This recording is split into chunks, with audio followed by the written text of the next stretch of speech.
Ok, a continuación procedo a hacer una aproximación hacia los derechos fundamentales en nuestro sistema jurídico.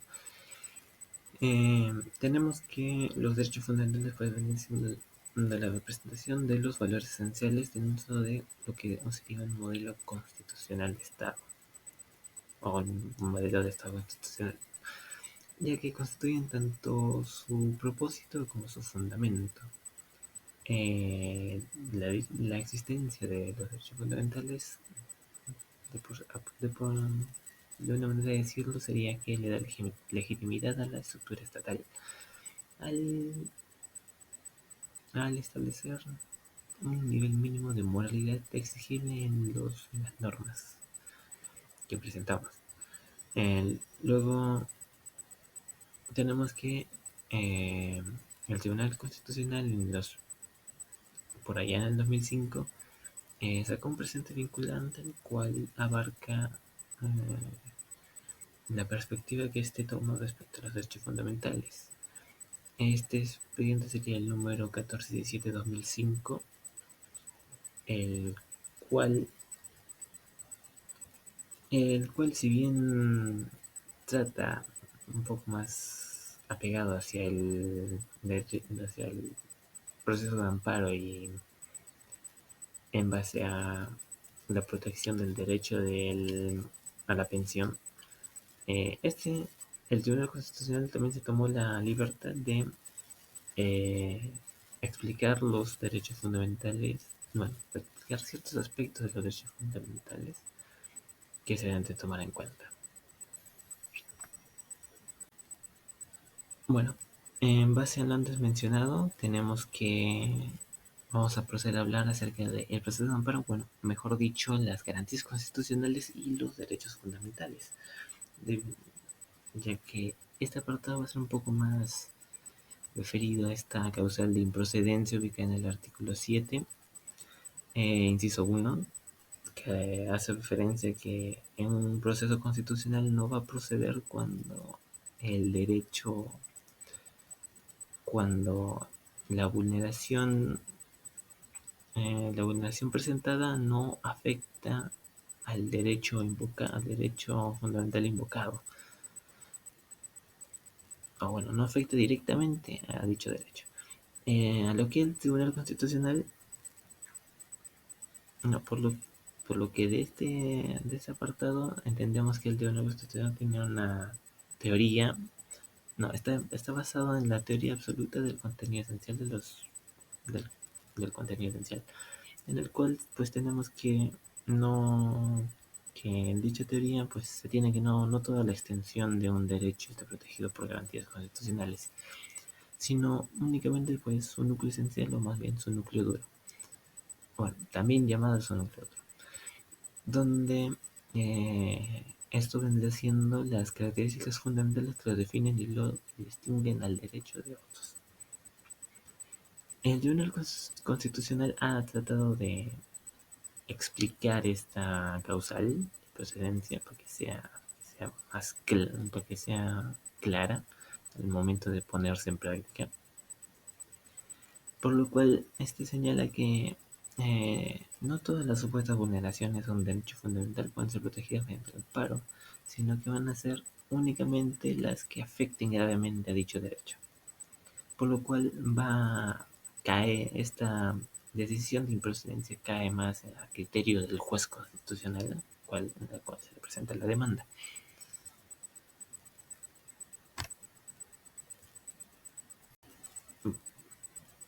Y para finalizar mi parte, por así decirlo, tenemos los derechos de sustento constitucional directo y los derechos de configuración legal. En cuanto a los derechos de sustento constitucional directo, tenemos que son los que la Constitución reconoce de manera explícita o implícita, a los cuales les proporciona un marco de referencia que define bien el bien jurídico protegido. Dicho marco puede variar en su grado de precisión, pero al fin y al cabo están explícitos en la Constitución y no necesitan de algún otro apoyo. En comparación de los derechos de configuración legal, estos están presentes en la Constitución, pero dependen en gran medida de una legislación más aparte que los expanda y definan su contenido esencial. Aquí, pues, es mucho más importante que el juez o el legislador intervengan en la determinación de dichos alcances. Por ejemplo, en este caso tenemos de ejemplo el derecho a la estabilidad laboral, que está pegada al, ¿cómo se llama? A la rama laboral del derecho. En cuanto a un derecho de sustento constitucional directo, pues tenemos el derecho a la libertad o el derecho a la vida, que son explícitos ya. Y bueno, eso sería todo en cuanto a mi parte. Gracias.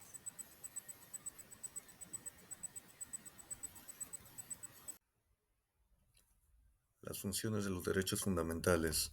Una de de las funciones de este instrumento jurídico es proteger la dignidad humana, el cual garantiza el respeto de la dignidad de cada individuo, de todas las personas, y así puede asegurar que las personas no sean tratadas de manera degradante o inhumana. Es decir, que la dignidad siempre es el fin supremo durante la vida de esta persona, ¿no?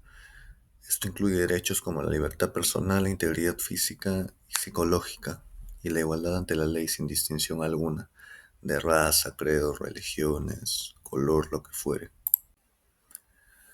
Luego tenemos que también garantiza la libertad y autonomía de las personas, permitiendo que los individuos tomen decisiones libres sobre sus propias vidas, sin interferencias arbitrarias del Estado o de los otros actores. Esto incluye derechos como la libertad de expresión, el cual puedan divulgar y compartir sus ideas y libre pensamiento, libertad de religión, libertad de asociación, entre otros. Y también tenemos el acceso a la justicia y protección legal, el cual unas personas pueden defenderse jurídicamente cuando vean que sus derechos están siendo atropellados. Luego también genera un equilibrio entre el individuo y la comunidad para que los intereses del individuo no se vean mermados ni mucho, ni mucho menos reducidos ante los deseos de una comunidad.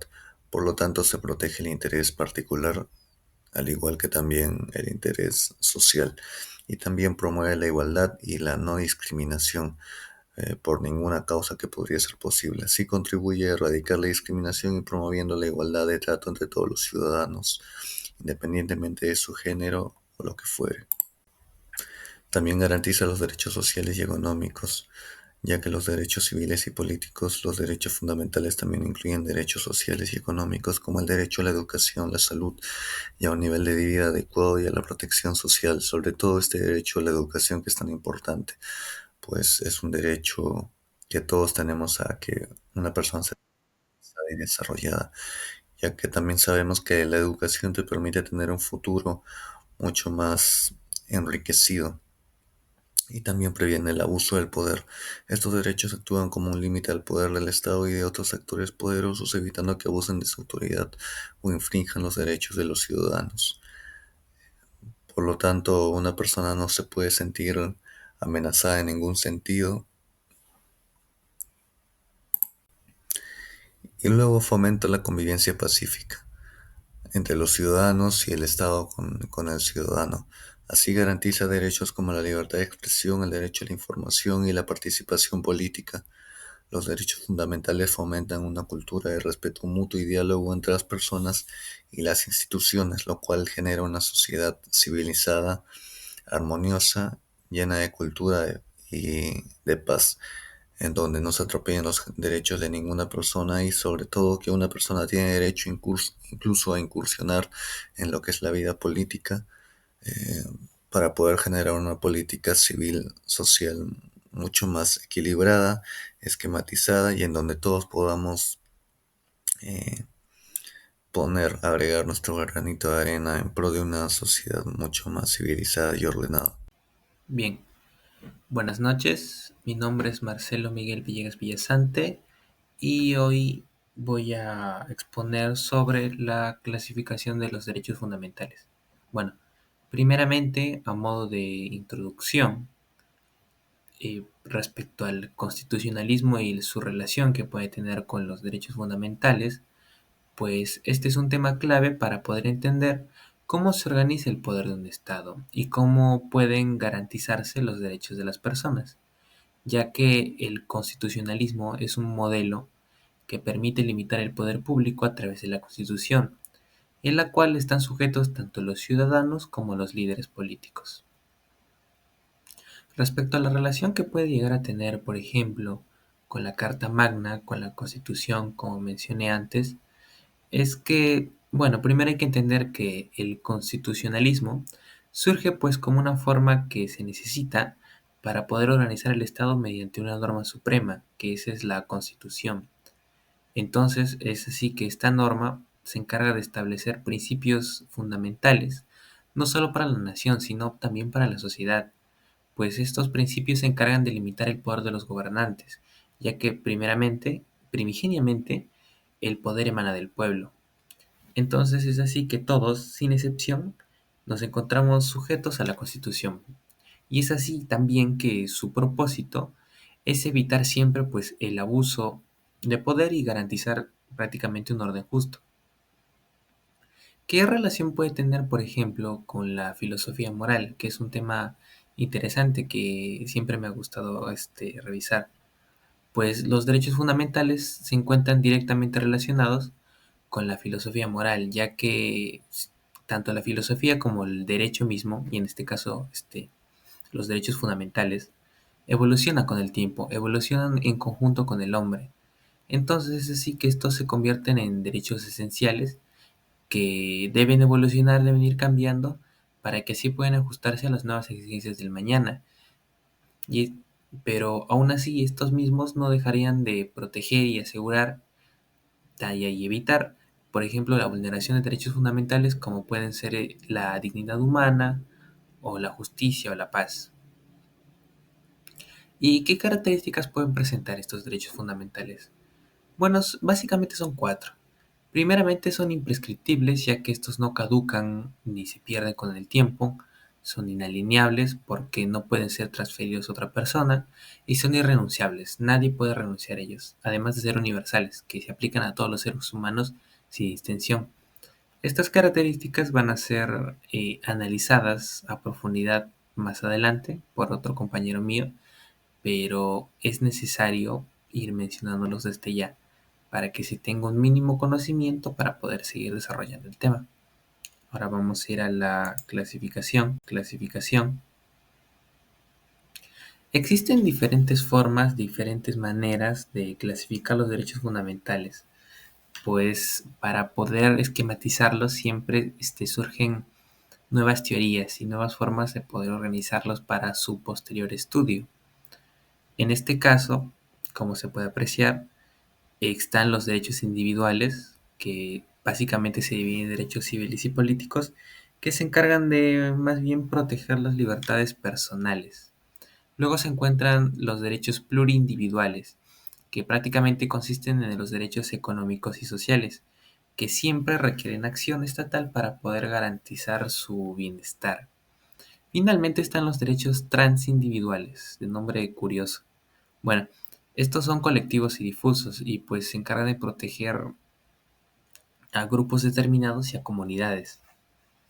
En el caso del Perú específicamente, estos derechos adquieren especial importancia, por ejemplo, cuando se trata o cuando nos centramos en cuidar grupos aislados, por ejemplo, grupos indígenas o grupos de la selva. Esta vendría a ser una clasificación que se aleja un poco de la clasificación clásica, que se encarga pues de priorizar los derechos civiles y políticos, que se encuentran básicamente los derechos individuales, y deja un poco de lado los derechos económicos y sociales, los deja con, por así decirlo, menor protección jurídica. Por eso este tipo de clasificación ha sido objeto de debate y no es actual, es del año 2015, pero consideré necesario revisarla porque de esta forma podemos verificar cómo es que siempre la forma de estudiar el derecho constitucional y así los derechos fundamentales, pues va cambiando continuamente, ¿no? Como mencioné, va en desarrollo. Luego está esta clasificación que es una clasificación, por así decirlo, más clásica, que se divide, bueno, generalmente tiene estas tres divisiones, estas tres fases, por así decirlo. Pero para tiempos más actuales han existido más generaciones, que es como se divide aquí. En la primera generación están los derechos civiles o individuales, en la segunda generación los derechos económicos, sociales y culturales, y en la tercera generación pues los derechos de solidaridad.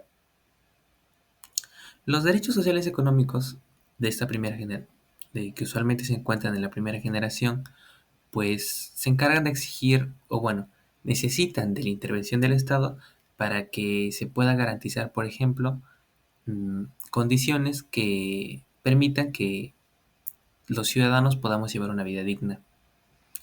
Por ejemplo, básicamente está el derecho a la educación, el derecho a la salud, el derecho a la seguridad social, que son derechos que ya podemos encontrar en los derechos de segunda generación, que son los derechos económicos, sociales y culturales.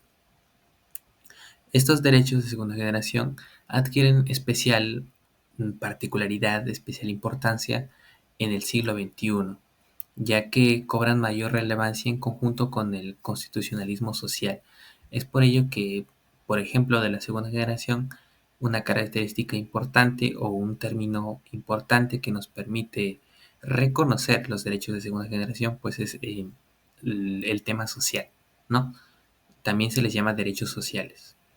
¿Por qué? Porque estos permiten lograr la justicia, permiten lograr una equidad social, la justicia social, en una sociedad actual que está tan magullada como pervertida.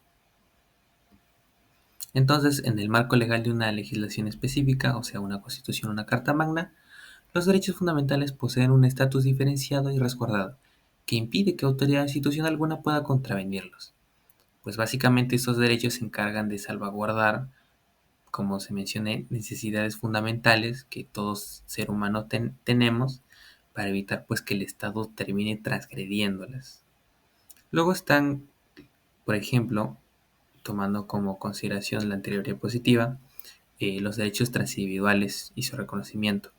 Estos abarcan derechos colectivos y difusos.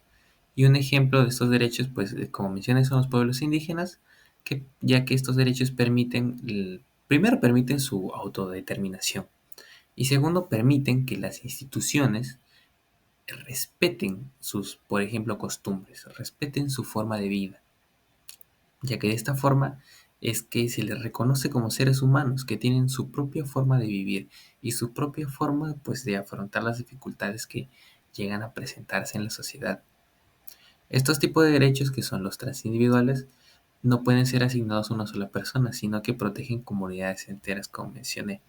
Llámese comunidad Ashaninka, comunidad Shipiba, entre otras que últimamente han sido tema de conversación, puesto que su forma de vida no es como la forma de vida que se mantiene aquí en la costa, que se mantiene entre comillas desde la modernidad. Conclusiones o resultados o en resumen, pues es factible, es preciso decir, es acertado que el constitucionalismo es un modelo que permite organizar y limitar el poder público para poder garantizar los derechos fundamentales, que estos son el tema central, ¿no?, de la exposición del grupo. Además, la Constitución permite que la Constitución es el eje del Estado que permite que los derechos de todos nosotros, los ciudadanos, puedan ser respetados por el poder. Y también es necesario mencionar que los derechos fundamentales evolucionan con el tiempo y su protección es clave para el bienestar de la sociedad. Además, me gustaría cerrar mi exposición con resaltar la importancia que tiene el derecho o el derecho a la igualdad, porque de esta forma a todos los ciudadanos por igual se nos respetan nuestros derechos y así se evita, por ejemplo, dos puntos importantes que han marcado tanto a la sociedad peruana hoy en día. El primero, que es la discriminación, y el segundo, que es la desprotección. Gracias.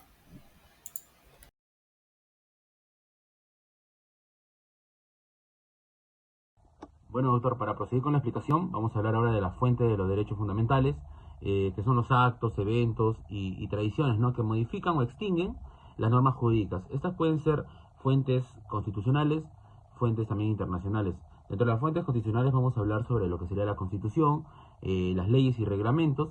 Y dentro de las fuentes internacionales tenemos tratados internacionales, tenemos pactos internacionales de derechos civiles y políticos y también los pactos internacionales de los derechos económicos, sociales y culturales. Ahora, para seguir con la exposición, vamos a hablar de las fuentes constitucionales, en las cuales hemos dividido en Constitución y las leyes y reglamentos. Primero, para hablar de la Constitución, sabemos de que se establecen, ¿no? algunos principios como la justicia social, que también van de la mano con derechos económicos, los derechos sociales, ya que la palabra Constitución siempre va a ir acompañado de al menos del término derecho constitucional, ya que cualquier término referente a este evoca quizá un significado político. Recordemos que también en la Constitución misma nos indican ciertos temas como la libertad, la democracia, la garantía de los derechos de los ciudadanos y también la limitación de poder de los órganos del Estado que nos rigen, que nos gobiernan, y también sus ámbitos, sus funciones, es lo que establece al menos la Constitución. Y ahora, en lo que serían leyes y reglamentos, definimos, ¿no?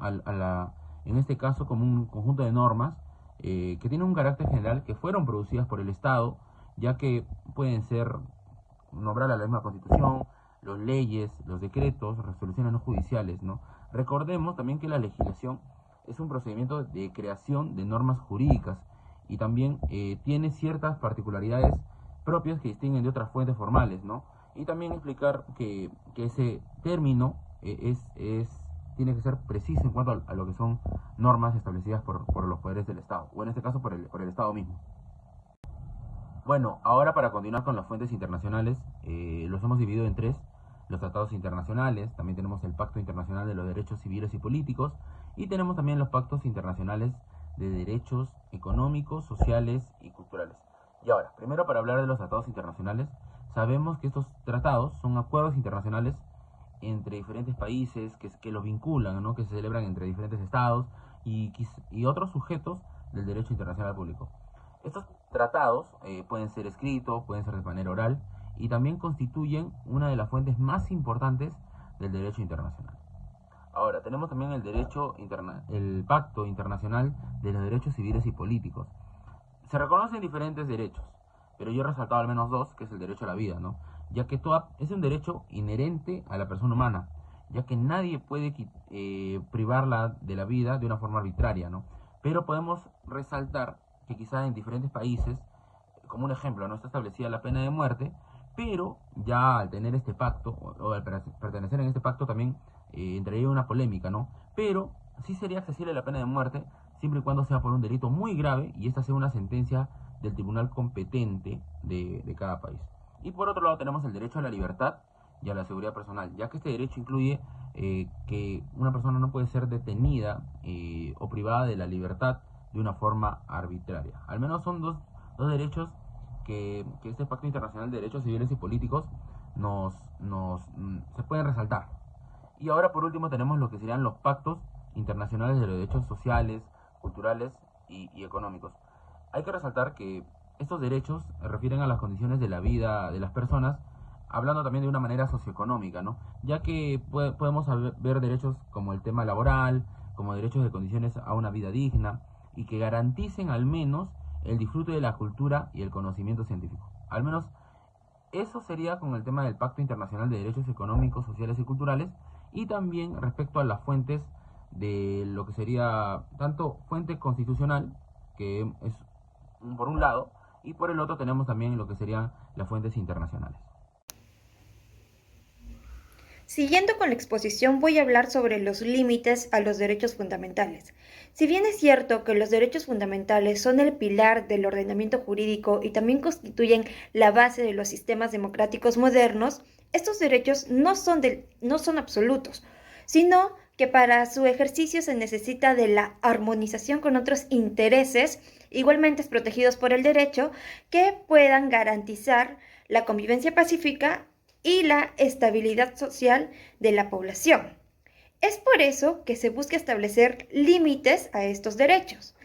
Estos límites se van a encontrar contemplados dentro de nuestra Constitución y también en los tratados internacionales suscritos por nuestro país. Los límites van a servir como garantía del bien común debido a que van a estar contemplados dentro de 3 requisitos que van a permitir que sean aplicados de manera correcta. Se debe tener en cuenta el principio de razonabilidad, de proporcionalidad, y también no se debe desnaturalizar el derecho ni hacer imposible su reconocimiento y ejercicio, puesto que puede perjudicar al bien común. También se habla de los límites intrínsecos de los derechos, los mismos que son inherentes a la naturaleza del derecho y forman parte del sistema armónico contemplado en la Constitución. Estos van a incluir el bien común, la seguridad nacional y la convivencia social, lo mismo que va a dar como resultado un equilibrio colectivo que beneficiará a todos dentro de la sociedad. Clasificados de la siguiente manera. Se habla de límites ordinarios cuando se opera de manera permanente y en circunstancias de normalidad constitucional. Se van a encontrar regulados por las normas generales y su finalidad es garantizar la convivencia social armónica. Algunos de estos ejemplos pueden incluir el derecho a la información que todo peruano tiene, y se encuentra contemplado en el artículo 2 de la Constitución, y también el derecho a la reunión. Encontramos también a los límites extraordinarios. Estos límites se van a aplicar o se van a imponer en situaciones excepcionales y que estén reguladas por el artículo 137 de nuestra Constitución. Y algunos casos como los siguientes, el caso de estado de emergencia o el estado de sitio, es cuando se va a aplicar este tipo de límites. Luego encontramos los límites expresos y generales, los mismos que están establecidos expresamente dentro de nuestra Constitución. Y también tenemos los límites expresos y específicos, que se van a referir a las restricciones concretas impuestas por razones de seguridad nacional, moral, de salud pública o también del orden público. Un ejemplo de este tipo de limitación puede ser el derecho de reunión en caso de que se genere disturbios o cuando se dio la pandemia del COVID, cuando se impuso este tipo de límite. Encontramos también a los límites implícitos, que van a surgir de la competencia legislativa reconocida en la Constitución y que va a permitir al Estado regular el ejercicio de los derechos fundamentales mediante leyes complementarias. Un caso que puede encajar con este tipo de límite es la regulación de la libertad de expresión a través de leyes que van a sancionar la difamación o comentarios de odio. Las fuentes de limitación a los derechos fundamentales son 3 y son las más importantes. Primero tenemos a la Constitución, que establece explícitamente los límites a ciertos derechos y en ciertas circunstancias, como materia de seguridad, orden público y moralidad. También encontramos a las leyes, ya que el legislador puede regular el ejercicio de los derechos siempre que no restrinja estos derechos de manera arbitraria o de manera desproporcionada. Y por último encontramos a los tratados internacionales, tales como la Convención Americana sobre Derechos Humanos de 1969, donde se va a establecer las condiciones en las cuales los derechos pueden ser limitados, asegurando así el respeto a los principios fundamentales como el principio de proporcionalidad y el principio de legalidad. Otro punto interesante es saber que para el procedimiento de la reforma constitucional y su impacto en los límites a los derechos, encontramos que se necesitan los siguientes requisitos. Una aprobación por el Congreso en 2 legislaturas ordinarias consecutivas con un voto favorable de 2/3 total de los congresistas. Y también se necesita un eventual referéndum si la reforma no obtiene el respaldo necesario por parte del Congreso. Este procedimiento en sí va a garantizar la estabilidad de los derechos y va a evitar modificaciones arbitrarias que puedan desnaturalizar el derecho. Ahora bien, ¿qué principios van a regir la limitación de los derechos fundamentales? Se hace mención de 3 principios importantes para poder limitar a los derechos fundamentales. Encontramos en primer lugar el principio de proporcionalidad, que va a exigir que cualquier restricción a un derecho fundamental sea adecuada y necesaria para alcanzar un fin lícito que beneficie a todos. O bueno, dependiendo de la circunstancia. Y no se deben imponer restricciones excesivas ni arbitrarias que vulneren los derechos de las personas.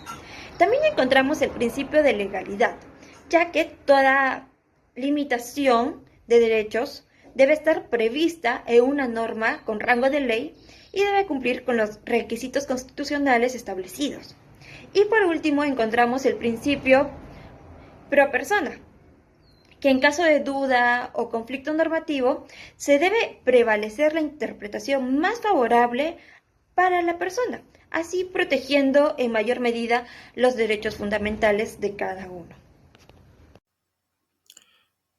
Bien, diferenciación entre derechos humanos y derechos fundamentales.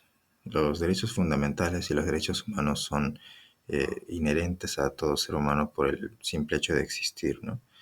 Independientemente de cuestiones como la nacionalidad, la religión, el fenotipo, costumbres o cualquiera sea otra.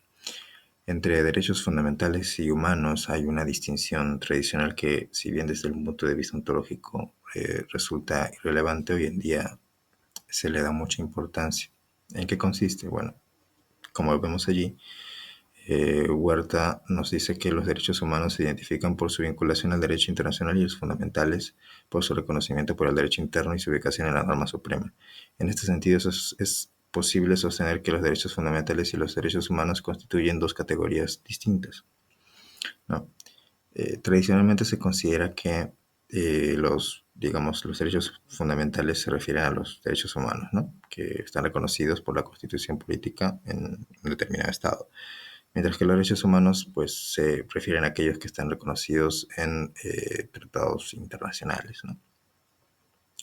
Huerta nos vuelve a decir que los derechos constitucionales son todos aquellos previstos en la Constitución. En consecuencia, el criterio formal es suficiente para su identificación, de tal forma que se puede afirmar que todos los derechos fundamentales son derechos constitucionales, pero no es válido sostener que todos los derechos constitucionales son fundamentales. Esto es así porque los derechos fundamentales no pueden ser identificados por un criterio formal exclusivamente, sino que requieren de un criterio material que permite distinguirlos. Dice. Bien. Entonces, según estas diferenciaciones, si un derecho humano está recogido en la Constitución, se llama derecho fundamental, y si solo figura en un tratado internacional, es un derecho humano. Esta diferencia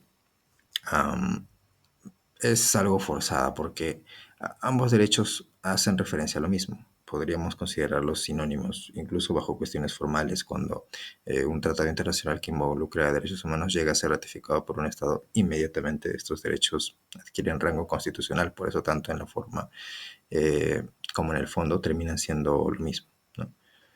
Tampoco considero que podría admitirse una argumentación que sustente que la diferencia entre derechos fundamentales y humanos consiste en que los derechos humanos representan lo abstracto y los fundamentales lo concreto. O sea que los derechos humanos serían los derechos en teoría y los fundamentales son los derechos humanos, ¿no? Una vez ya plasmados en una norma jurídica como la Constitución o un tratado internacional. Esta diferenciación a mi criterio es incorrecta y el motivo es que tanto en la Constitución como en los tratados internacionales se dan las cláusulas abiertas, ¿no? Que posibilitan la incorporación de derechos no positivizados en una norma jurídica. Un ejemplo sería precisamente el artículo 3 de nuestra Constitución, que señala lo siguiente, ¿no? La enumeración de los derechos establecidos en este capítulo no excluye los demás que la Constitución garantiza, ni otros de naturaleza análoga o que se fundan en la dignidad del hombre o en los principios de soberanía del pueblo, del Estado democrático de derecho y de la forma republicana del gobierno, ¿no? De acuerdo.